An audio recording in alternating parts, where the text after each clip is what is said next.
One টিভির সব রকম আপডেট জানতে সাবস্ক্রাইব করুন আমাদের চ্যানেল, সাথে বেল বাটন ক্লিক করতে ভুলবেন না।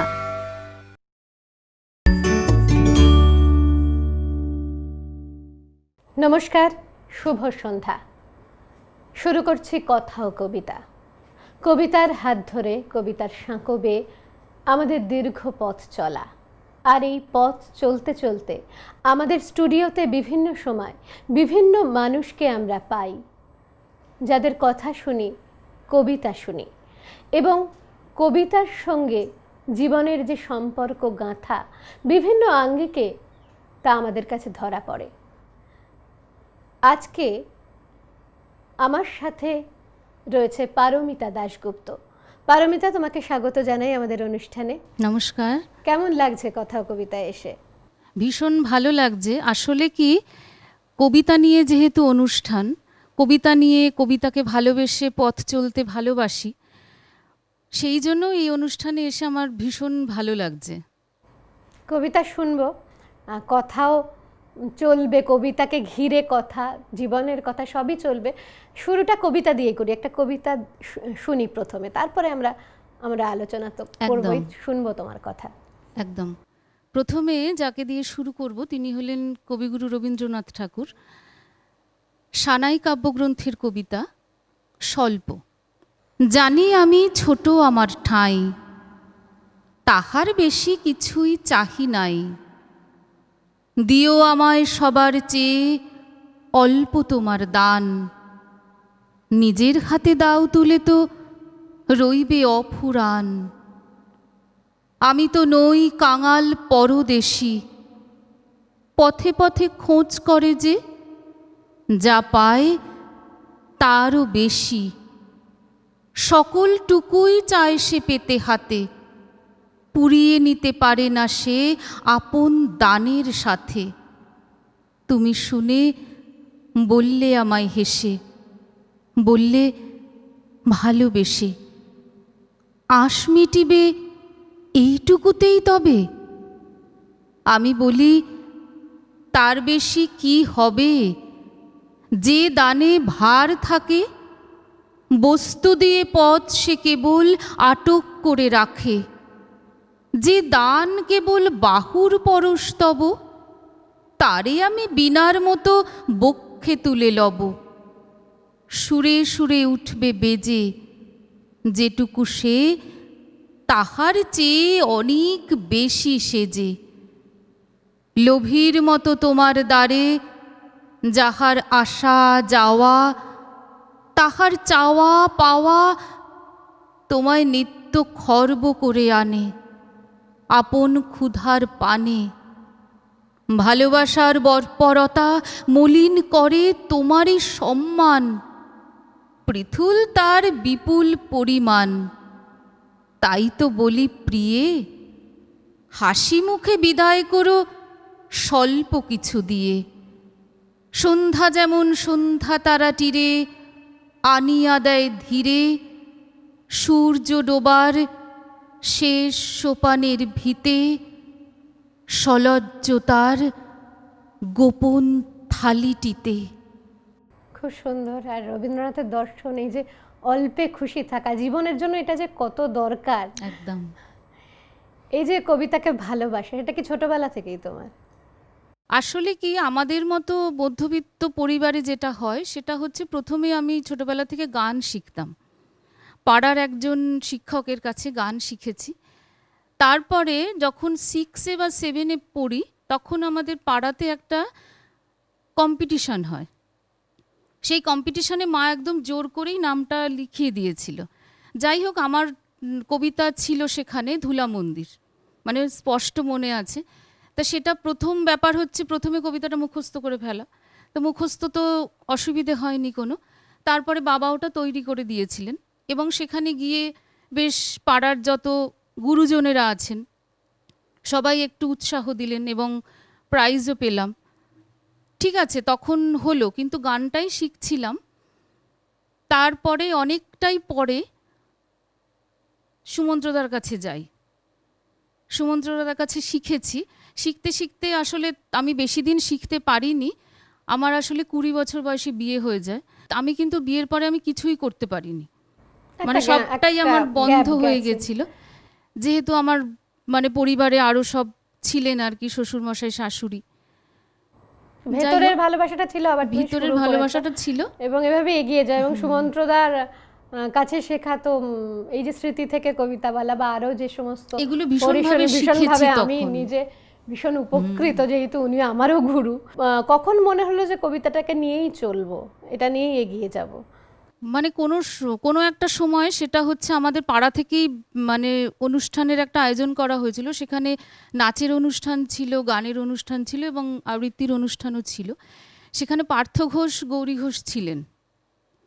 এত সব অনুষ্ঠানের মাঝেও না আমার ওনাদের যে অনুষ্ঠানটা আমার এত ভালো লেগেছিল, তখন কিন্তু কবিতা সম্বন্ধে আমার সেরকম কোনো মানে ধারণা তৈরি হয়নি। ওই কম্পিটিশানে দু একটা, সেরকমও যে ধারাবাহিকভাবে যে কম্পিটিশনে গেছি সেরকমও না। কিন্তু যাই হোক, গানটাই যেহেতু শিখতাম, কিন্তু আমার কোথাও যেন মনে হতো, গানের স্যারও কিন্তু বলতেন যে গানটা ভালোই গাই, রবীন্দ্রসঙ্গীত শিখেছি। মানে কিন্তু ভেতরে একটা চাওয়া, একটা হ্যাঁ, ভালো লাগা তৈরি হচ্ছে। মানে কোনো সময় মনে হচ্ছিল যেন আমি গানটা কাউকে শুনিয়ে আনন্দ পাচ্ছি না তেমনভাবে, মানে কবিতাটা মনে হয় যেন ভেতর থেকে আমি ভালোবেসে বলতে পারছি, ব্যাপারটা তাই হয়েছে তখন থেকে। আর অল্প কবিতা অল্প এমন অনেক কথা নিজের কথা বললে দেয়, যদিও একদমই হয়তো তাই। অন্য মানুষের লেখা, যে ক্ষেত্রে অন্য মানুষের লেখা কবিতাই আমরা বেশিরভাগ ক্ষেত্রে করি, কিন্তু নিজের কথা কোথাও মানে কথা হিসেবে ধরা মিলে দেয়। যায়, হ্যাঁ। আর একটা কবিতা শুনি। এবারে রূপক চক্রবর্তীর একটি কবিতায় দুজনে দেখা হলো। সূর্য ঢুলছে খানিক অপরাহ্নের দিকে, আকাশে এখন বিদ্যুৎগর্ভা মেঘ।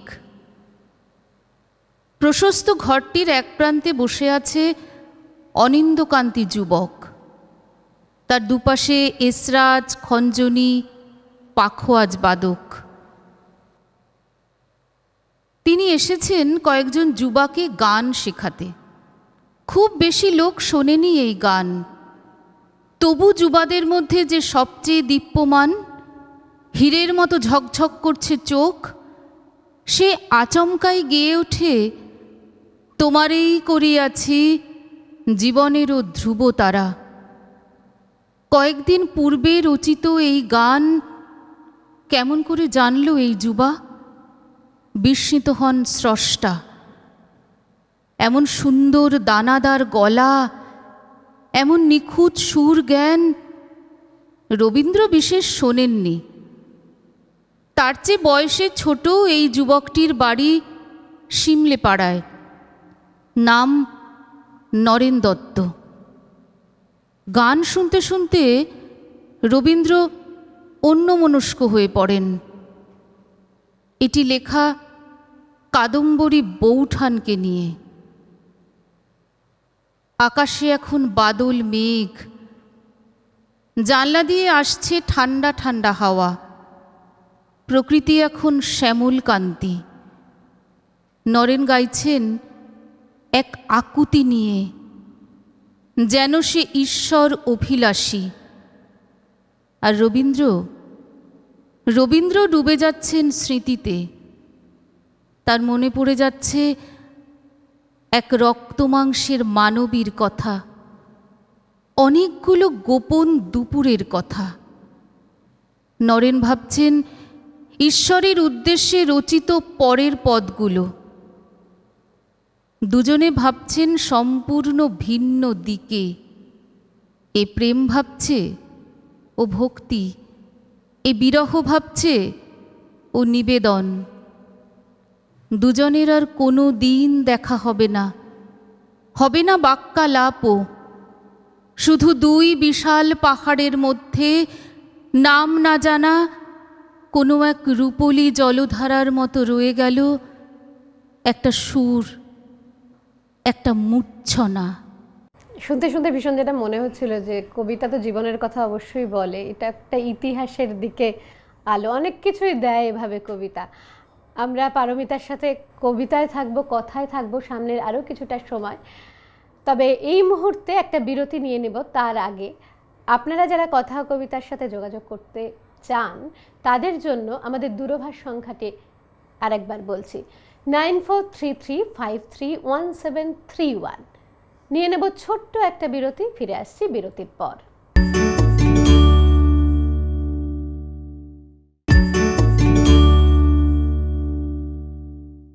বিরতির পর কথা ও কবিতায় ফিরে এলাম।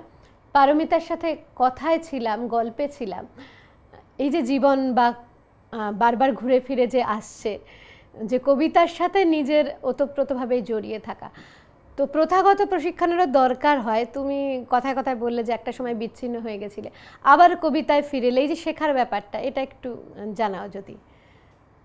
আমি যখন সুমন্ত্রদার কাছে যেতাম আর কি, তারপরে তো মানে কন্টিনিউ করতে পারিনি। তারপরে আমার মানে 18 বছরের একটা গ্যাপ। আসলে সেই সময়টা না আমি একটু মেয়েকে নিয়ে ভেবেছি খুব। যখন আমি যেতে পারলাম না, আমি আর ওটাকে ঠিক দুঃখ হিসেবে নিলাম না। মেয়েকে পড়ানো, মেয়েকে বড় করা, তার পেছনেই সময়টা দিতাম। সংসার তো হ্যাঁ, আছে সেটাও তো একটা দায়িত্ব, একদম। সেটাকেও তো তারপর বাদ দিয়ে জীবন নয় আর কি। আসলে 9 পর্যন্ত আমি মেয়েকে নিজে পড়িয়েছি আর কি। তারপরে তো টিচার আমাকে দিতেই হয়েছে। সেই সময়টা না আমার চলে গেছে।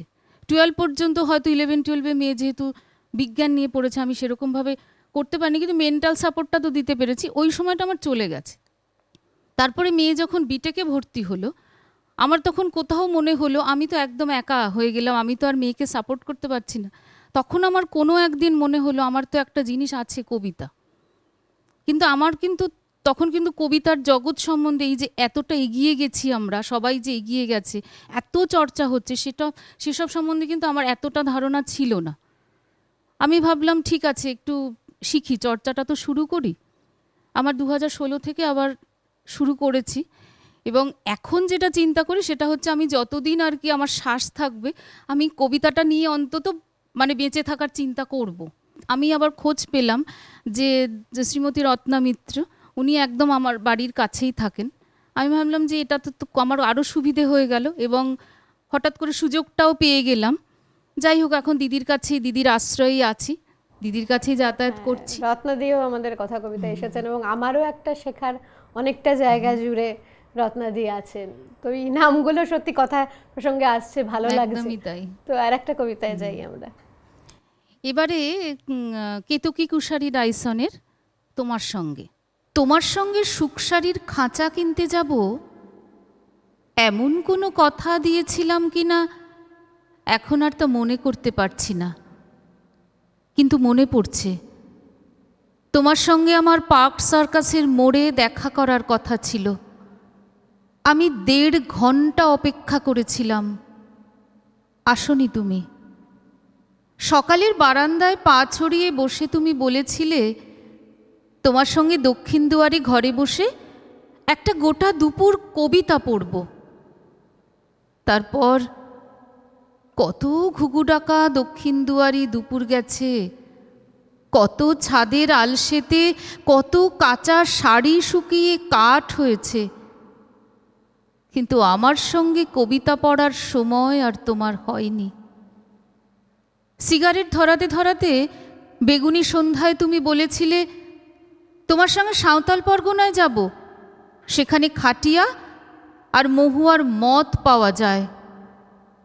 তারপর কত সমুদ্র পার হলাম, বাঙ্কে মেঝেতে স্প্রাঙ্গদিতে চিত হলাম, লাল সাদা গোলাপি বাদামি নানা রঙের পানীয় চেখে দেখলাম, কিন্তু খাটিয়া আর মহুয়ার খোঁজে তোমার সঙ্গে সাঁওতাল পরগনা আর যাওয়া হলো না। ভেবেছিলাম আমার একটা মেয়ে হলে তার নাম রাখবো মহুয়া, মেয়েও হলো না। তোমার সঙ্গে আমার পৌষ মেলায় যাবার কথা ছিল, তোমার সঙ্গে ঝালমুড়ি খাওয়ার নেমন্তন্ন ছিল, তোমার মিটিংয়ে আমার মদত দেবার ডাক ছিল, তোমার কাঁধে মাথা রেখে কাঁদবার পাঠ ছিল, তোমার সঙ্গে সুপারমার্কেটের ভিড়ে বাজার করার প্রতিশ্রুতি ছিল। ফর্দটা খুঁজে পাচ্ছি না। মানে বারবার, মানে তোমার নির্বাচনগুলো এরকম, বারবার ওই একটা কথাই উঠে আসে, জীবনের ছোট ছোট গলিঘুজি, তার মধ্যে কবিতা এত বেশি, এত ওতপ্রোতভাবে জড়িয়ে আছে।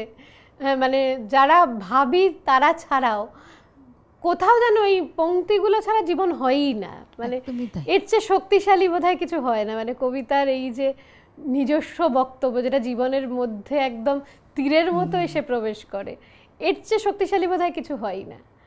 আমরা আর একটা কবিতা শুনি। আসলে মানে এই মুহূর্তে যার কথা মনে পড়ছে উনি হলেন কবি নীরেন্দ্রনাথ চক্রবর্তী। ভীষণ প্রিয় কবি, মানে হ্যাঁ, ওনার একটা কথা দিয়ে বলি, সেটা হচ্ছে উনি একবার পড়েছিলাম এক জায়গায়, যে উনি বলতেন কবিতা হচ্ছে শোকে সান্ত্বনা, আনন্দে সমর্থন এবং সংগ্রামে সাহস।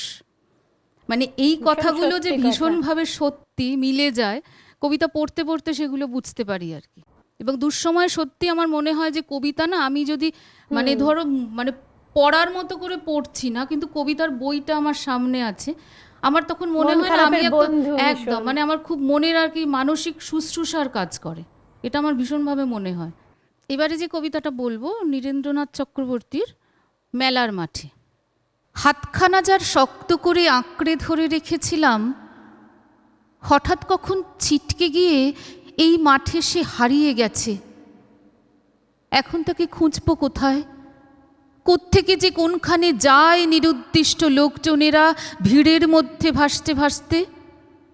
হাসতে হাসতে যাচ্ছে সবাই, কেউ কিনেছে বেলুন চাকি, কেউ ঝুড়ি, কেউ কাঁসার বাসন, কেউ নিতান্ত কাঠের পাখি। সকাল থেকেই মেঘলা আকাশ, বৃষ্টি পড়ছে ছিপছিপিয়ে। শুকনো যে খাল, হয়তো তাতেও এক গলা জল দাঁড়িয়ে গেছে। মেলায় তবু প্রচণ্ড ভিড়, পিছল পথে যায় না হাঁটা। হাজার দোকান, অজস্র লোক, খুব জমেছে বিক্রি বাটা। তার ভিতরেই বন বনাবন, নাগরদোলা ঘুরছে ভীষণ। তার ভিতরেই আরেক কোণে যুদ্ধ চলছে রাম রাবণে। মুড়কি মুড়ি, তিলে খাজা, কদমা এবং পাঁপড় ভাজা। তার ভিতরেই অনেকটা পথ, এতক্ষণ সে ছাড়িয়ে গেছে।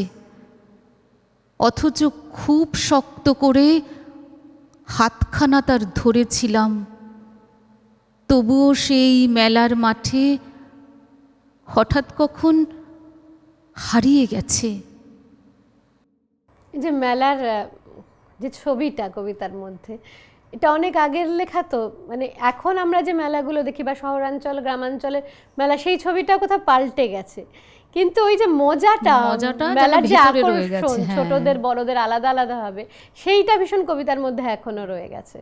তো এই যে মানে বারবারই একটা কথা, এই যে জীবনের সমস্ত টানাপোড়েন, ওঠাপড়া বা জীবনে যা যা আসে, এই যে ঘটনা, মেলা বলো, উৎসব বলো, কবিতা সবের মধ্যে আছে। সে তো এবং একদমই ভীষণ একটা শক্তিশালী জায়গা। মানে তখন মনে হয় যে কবিতার থেকে শক্তিশালী বোধহয় আর কিছু নেই। তোমার এইভাবে এগিয়ে চলো তুমি, মানে ভীষণ ভালো লাগছে। আর মানে বিভিন্ন রকম নির্বাচন নিয়ে তুমি এসেছো এবং উপস্থাপিত করছো, আমরা শুনবো। হ্যাঁ, আমার মনে হয় কি বলো তো, এটা তো গুরুমুখী বিদ্যা।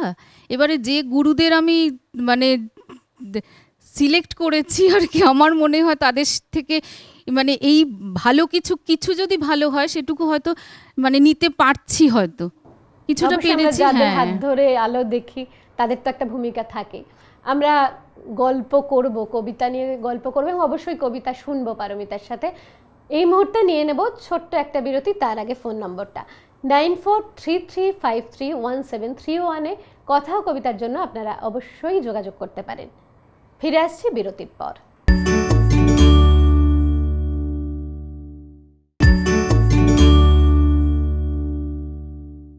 বিরতির পর কথা কবিতায় ফিরে এলাম।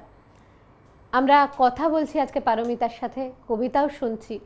এই যে কবিতা নিয়ে পথ চলা এবং ভীষণভাবে তোমার নিজের মধ্যে কবিতাকে তুমি নিয়ে নিয়েছো, তো কবিতাকে নিয়ে ভবিষ্যতে কি ভাবনা চিন্তা বা পরিকল্পনা করতে চাও?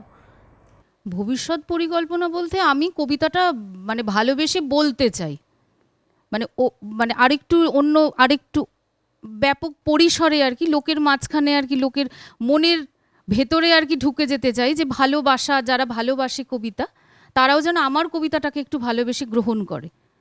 মানে তোমার ভালোবাসাটাকে তুমি সেইভাবে পৌঁছে দিতে চাও। হ্যাঁ, পৌঁছে দিতে চাই মানুষের মনে। এবং আজীবন কবিতা বলতে চাও, হ্যাঁ, কবিতা নিয়ে এইটুকুই থাকতে আর চাও। কি, সামান্যই চাওয়া। বেশ, তাহলে আমরা কবিতাতেই ফিরে যাই, কবিতাই শুনি আর একবার। এবারে যে কবিতাটা শোনাবো দেবেশ ঠাকুরের লেখা তারা।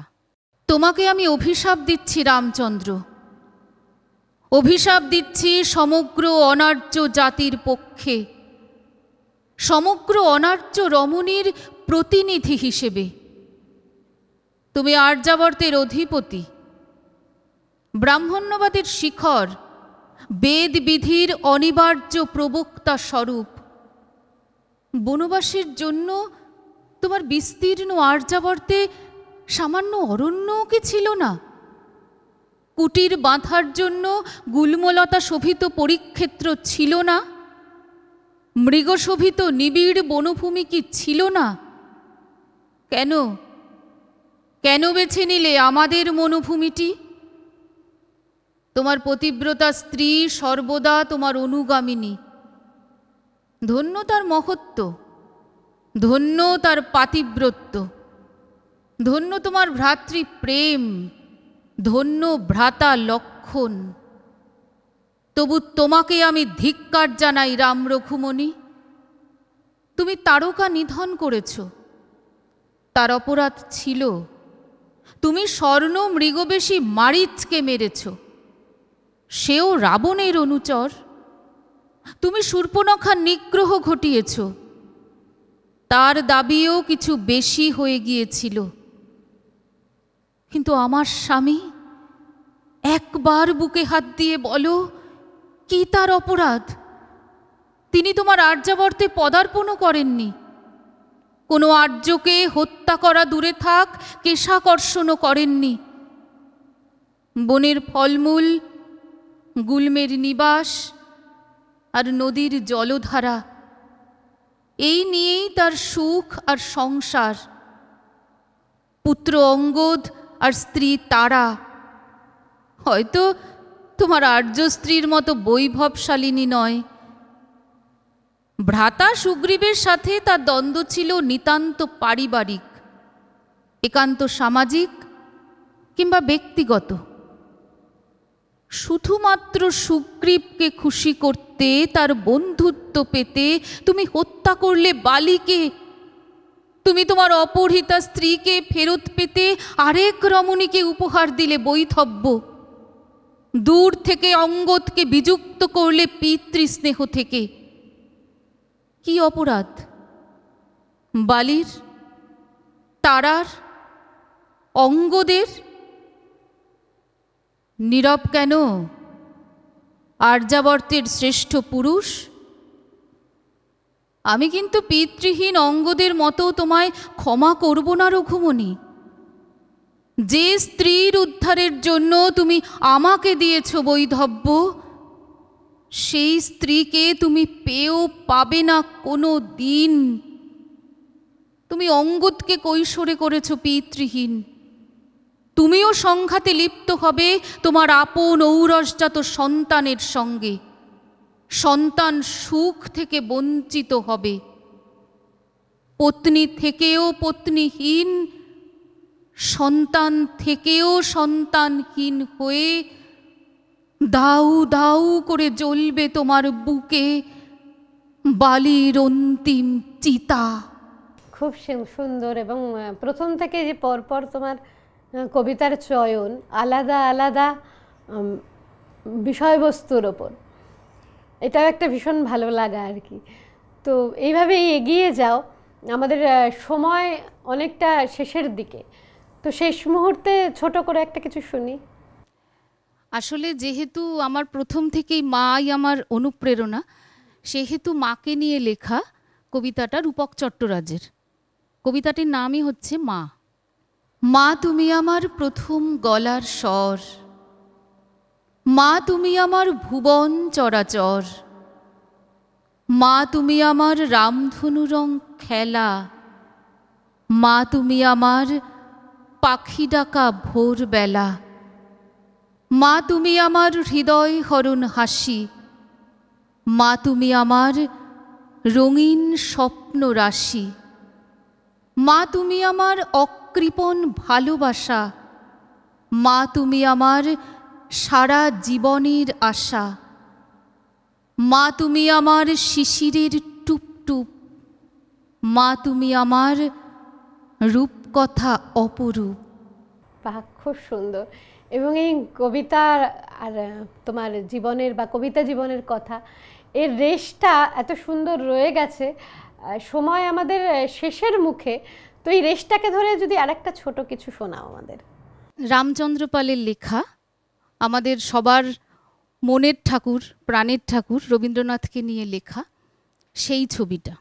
তোমার ছবি নীল আকাশে সবুজ ধানের খেতে, তোমার ছবি কুড়িয়ে পেলাম একলা পথে যেতে, তোমার ছবি নদীর জলে ঢেউ করে থই থই, তোমার ছবি শিউলি তলায় ছড়িয়ে আছে ওই, তোমার ছবি আলোয় আলোয় স্নান করে গান গায়, তোমার ছবি শুকনো পাতা ধুলোর বিছানায়, তোমার ছবি লতায় পাতায় বৃষ্টি হয়ে ঝরে, সেই ছবিটাই মনের মধ্যে গুঞ্জরে গান করে।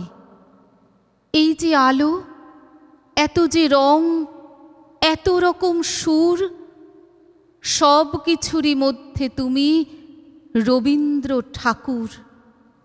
একটা ছবি, একটু ছায়া, ধুধু পোড়া মাঠে, একটা ছবি ওই নদীটায় ব্যস্ত খেয়া ঘাটে, তোমার ছবি টাঙিয়ে রাখি ভাঙা মাটির ঘরে, তোমার ছবি আঁকছি সারা জীবন ধরে, তোমার ছবি আঁকছি একটা সারা জীবন ধরে। বাঙালির এই ছবি আঁকাটা কোনোদিন শেষ হবে না যতদিন বাংলা সংস্কৃতি থাকবে। কবিতা তো অবশ্যই, অন্যান্য সমস্ত সাংস্কৃতিক উপাদান যেগুলো জীবনকে একদমই। সমৃদ্ধ করে, ততদিন বাঙালির রবীন্দ্রনাথের ছবি এঁকে যাবে। এবং এখনও বিভিন্ন সাংস্কৃতিক অঙ্গনে আমরা দেখি যে শুধু কবিগুরুকে নিয়ে একটা বিশাল উৎসব চলে, দিনের পর দিন চলে, এবং সারা বছর ধরেই কোনো না কোনোভাবে বাঙালির ঠাকুর পুজো চলে। তুমি শুরু করলে রবীন্দ্রনাথের কবিতা দিয়ে, এবং শেষেও রবীন্দ্রনাথকে নিয়ে আমাদের প্রণাম বলি, ভালোবাসা বলি, যাই বলি, সেটাও খুব একটা ভালো লাগলো আর কি। আর এভাবে তুমি এগিয়ে চলো, সুন্দর কবিতার জীবন হোক, কবিতাকে ভালোবেসে আরও আরও ভালো করে কবিতা বলা, মানুষের কাছে যেরকমভাবে তুমি পৌঁছতে চাই, অবশ্যই নিশ্চয়ই সবার ভালোবাসা থাকবে তোমার সঙ্গে। আর আমাদের শ্রোতা বন্ধু, দর্শক বন্ধু যারা রয়েছেন, এভাবেই কথা কবিতার হাত ধরে আপনাদের সাথে আমরা এগিয়ে চলব। সবাই ভালো থাকবেন, সুস্থ থাকবেন, আর কথা ও কবিতার সাথে থাকবেন। আজকের মতো চলি, বিদায় নিচ্ছি আমি সুস্মিতা আর পারমিতা। নমস্কার।